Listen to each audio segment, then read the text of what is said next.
सरकार की घोर लापरवाही है और मुख्यमंत्री का बिल्कुल ना बोलना और बड़े बड़े दावे करना और इस घटना में ना बोलना स्पष्ट करता है कि मुख्यमंत्री सत्ता को संरक्षण दे रहे हैं, अपराधियों को संरक्षण दे रहे हैं और उनके संरक्षण में अपराधी पल रहे हैं।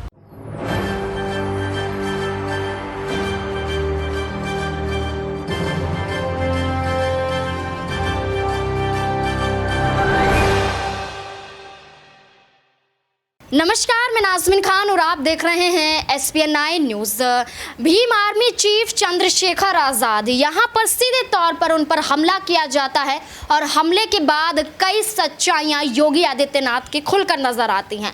जब जब यहाँ पर योगी राज में उनकी तारीफ की जाती है तब तब यहाँ की जनता ये सोचती नजर आई है कि योगी राज में गुंडा राज खत्म हो गया है। यहाँ पर योगी आदित्यनाथ ने जिस अतीक अहमद, अशरफ अहमद को यहाँ पर खत्म कर दिया है, एक तरीके से यहाँ पर अब जनता महफूज नजर आती है। लेकिन जिस तरीके से अब चंद्रशेखर आजाद, एक राजनीतिक नेता के ऊपर जो हमला किया जाता है, चंद्रशेखर आजाद पर जो हमला किया जाता है, उससे सारी सच्चाइयां योगी आदित्यनाथ के फिर से सामने आ जाती है कि यहाँ पर सिर्फ और सिर्फ एक तो दिखावा है। ये दिखावा यहाँ पर सिर्फ इसलिए है ताकि वो सरकार में बने रह सके। यहाँ जनता को लालच इसलिए दिया जाता है ताकि यहाँ पर फिर से योगी आदित्यनाथ अपनी सरकार बना सके।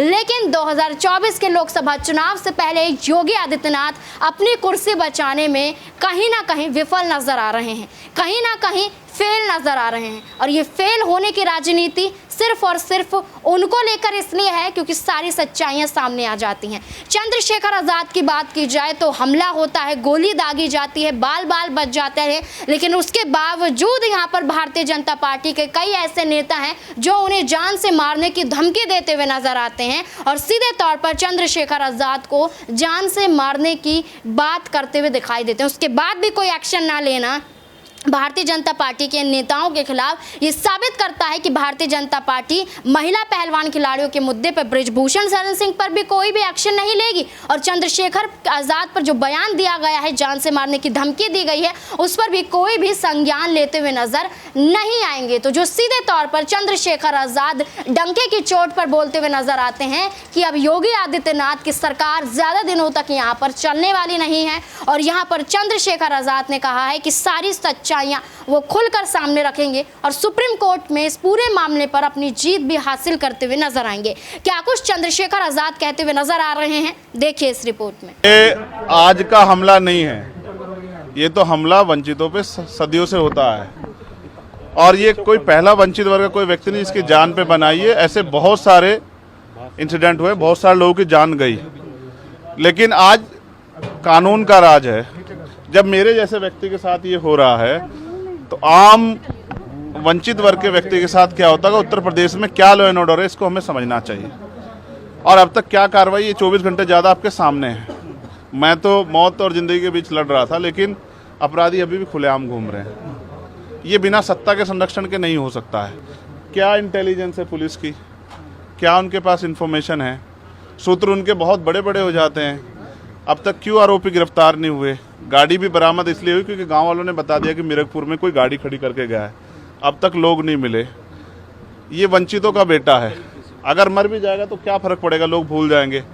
ये किसी रानी का बेटा नहीं है तो अगर उसको कुछ होगा, किसी कमिश्नर साहब से जुड़ा हुआ मामला नहीं है कि 4-5 घंटे में कुत्ता बरामद हो जाएगा। मैं ये मानता हूँ सरकार की घोर लापरवाही है और मुख्यमंत्री का बिल्कुल ना बोलना और बड़े बड़े दावे करना और इस घटना में ना बोलना स्पष्ट करता है कि मुख्यमंत्री सत्ता को संरक्षण दे रहे हैं, अपराधियों को संरक्षण दे रहे हैं और उनके संरक्षण में अपराधी पल रहे हैं। और ये कानून व्यवस्था के लिए, लोगों के कानून के प्रति विश्वास के लिए बड़ा खतरनाक है। अच्छा, हम लोगों ने सीसीटीवी देखा, उसमें दिख रहा है कि पीछे से गाड़ी आके चेस करती है। और क्या कुछ, अगर कुछ बता पाएंगे कि आप कहाँ थे, कैसे? देखिए, मैं दिल्ली से लौटा हूँ, मेरे एक साथी की डेथ हुई, मैं थोड़ा सा परेशान था।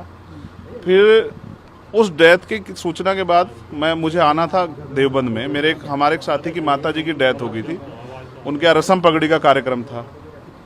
उनके घर से जैसे मैं निकला,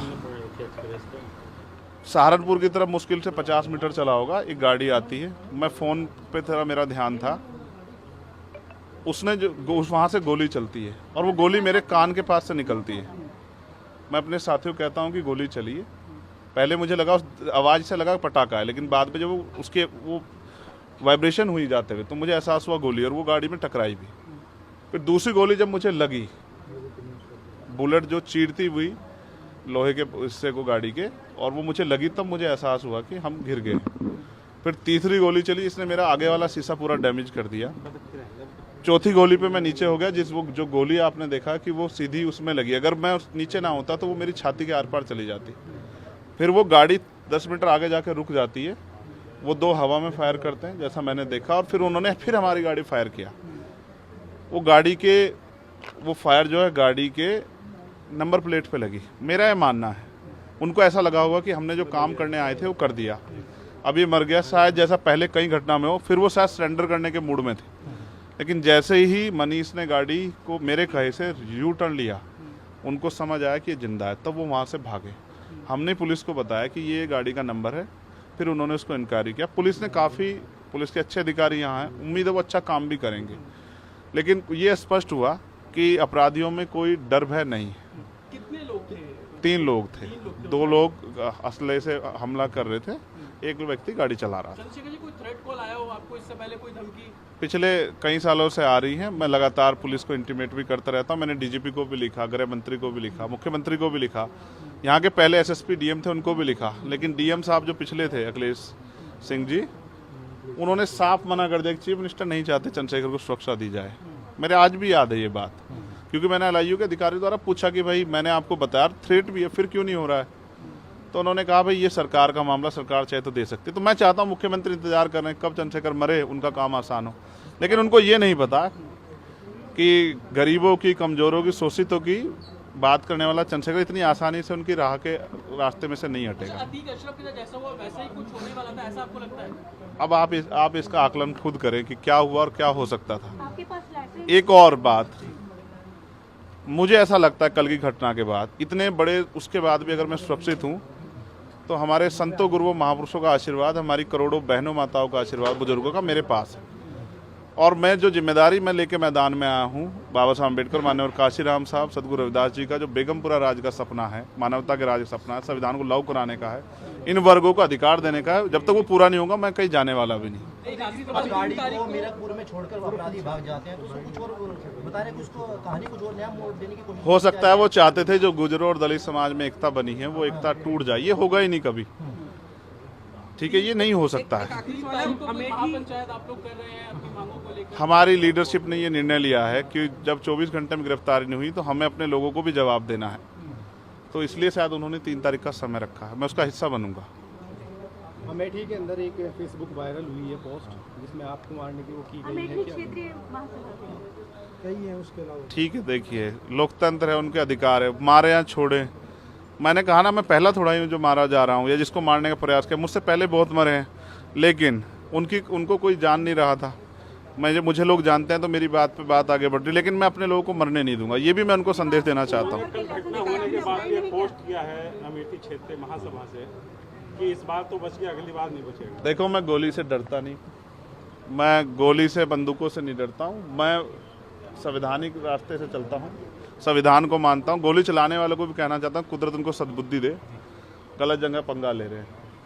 मैं झगड़ा नहीं चाहता, मैं अपने लोगों को भी ये कह रहा हूँ कल से शांति बनाओ को और संविधान के रास्ते चलो। वो हमें डिस्टर्ब करना चाहते हैं कि जो हम राजनीतिक ताकत हमारी बन रही हो कमज़ोर हो जाए, हम दूसरी दिशा चले जाएं, लेकिन ये भी एक अटूट सत्य है कि हम संविधान के जरिए जवाब देना जानते हैं, और किसी को गलतफहमी हो तो वो गलतफहमी सुधारने का समय, वो क्यों वो कर रहे थे, वो पाला खींच लें। मुझे ही तो मारना है ना, वो बता दे मैं चला जाऊंगा मरने में, अगर मेरे लोगों के साथ तो ये खेल ना खेले ना, मैं तैयार हूँ। अगर मेरे मरने से हमारा आंदोलन आगे बढ़ता, हमारे लोग खड़े होते, मुझे कोई दिक्कत नहीं है, लेकिन उनको ये समझना चाहिए कि ये आज लोकतंत्र है। गोली की भाषा से एक चंद्रशेखर मरेगा तो क्या हो जाएगा, हजारों चंद्रशेखर पैदा हो जाएंगे। ये समाज, बहुजन समाज तो उपजाऊ समाज है, एक मरेगा 1000 पैदा हो, कितने चंद्रशेखर मारोगे? और मारो गोलियों में, सत्ता का संरक्षण आपको है, मुख्यमंत्री आपका अपना है, खूब चंद्रशेखर को मारो, हर जिले से चंद्रशेखर पैदा होंगे। पहली घटना लेकिन बाबा साहब अम्बेडकर और माननीय काशीराम साहब को सपना पूरा करे बगैर संविधान को लागू करवाए हम लोग जाएंगे नहीं। चंद्रशेखर भाई, पहली घटना आपके साथ मुजफ्फरनगर में हुई, दूसरी अब देवबंद में, क्या लगता है कि आसपास का क्षेत्र, उससे पहले बुलंदशहर में? अगर पहली घटना पे ठोस कार्रवाई हो जाती तो अपराधियों के हौसले कमजोर होते, लेकिन मैंने कहा ना कि एक रानी का नहीं, एक प्राइमरी स्कूल के हेडमास्टर का बेटा है, एक गरीब माँ का बेटा है, तो मर जाए क्या फर्क पड़ा, किसी को क्या फर्क पड़ता है? उनका रास्ते कांटा आसान से निकल रहा है, तो इसलिए उनको लगा कोई वो नहीं, लेकिन जनता समझ रही है। मेरे एक एक खून का जवाब मेरे लोग जो है ना मुझे संरक्षण दे के लेंगे और वो सबक सिखाएंगे भारतीय जनता पार्टी की सरकार को, जिसके अब संरक्षण में गुंडे पल रहे हैं। एक आखिरी सवाल है, क्या ये पॉलिटिकल अटैक था आपको लगता है? पुलिस जांच कर रही है कि मेरे मरने से किसको फायदा हो सकता है, कौन मुझे चाहता मैं मर जाऊं। पुलिस जांच कर रही है, मुझे उम्मीद है पुलिस फेयर जांच करके कोई मैनिपुलेट करके नहीं, सही जवाब देगी कि उन्होंने ऐसा क्यों किया। चंद्रशेखर आजाद को जिस तरीके से आपने सुना, सीधे तौर पर यहाँ पर अगर योगी आदित्यनाथ दोषी करार दिए जाते हैं और ऐसे में जिस बात को लेकर संसद सदस्यता को लेकर जो हंगामा राहुल गांधी को लेकर छिड़ा हुआ था, वो ही कहीं ना कहीं अब यहाँ पर योगी आदित्यनाथ को लेकर भी घिरता हुआ नजर आएगा। ऐसे में अगर यहाँ पर योगी आदित्यनाथ दोषी करार दिए जाते हैं और यहाँ पर सजा सुनाई जाती है या फिर उनके खिलाफ कार्यवाही करने की मांग की जाती है, तो सीधे तौर पर योगी आदित्यनाथ के खिलाफ चुनाव आयोग यहां पर संज्ञान ले सकता है और संज्ञान लेते हुए सीधे तौर पर उनका इस्तीफा भी मांग सकता है। जिस तरीके से मोदी की फर्जी डिग्री मामले पर उनसे चुनाव आयोग संज्ञान ले सकता है, राहुल गांधी के खिलाफ संज्ञान ले सकता है, तो योगी आदित्यनाथ भी नहीं बच सकते हैं, उनके खिलाफ भी एक्शन लिया जाएगा और यहां पर मुंह तोड़ जवाब चंद्रशेखर आजाद उन्हें देते हुए नजर आएंगे। अब इस तमाम मुद्दों को लेकर आपकी क्या राय है कि क्या वाकई यहां पर चंद्रशेखर आजाद की जीत होगी और यहां क्या पर चुनाव आयोग योगी आदित्यनाथ से सीधे तौर पर इस्तीफा मांगते हुए नजर आएंगे? क्या है आपकी राय? कमेंट बॉक्स में जरूर बताएं। धन्यवाद।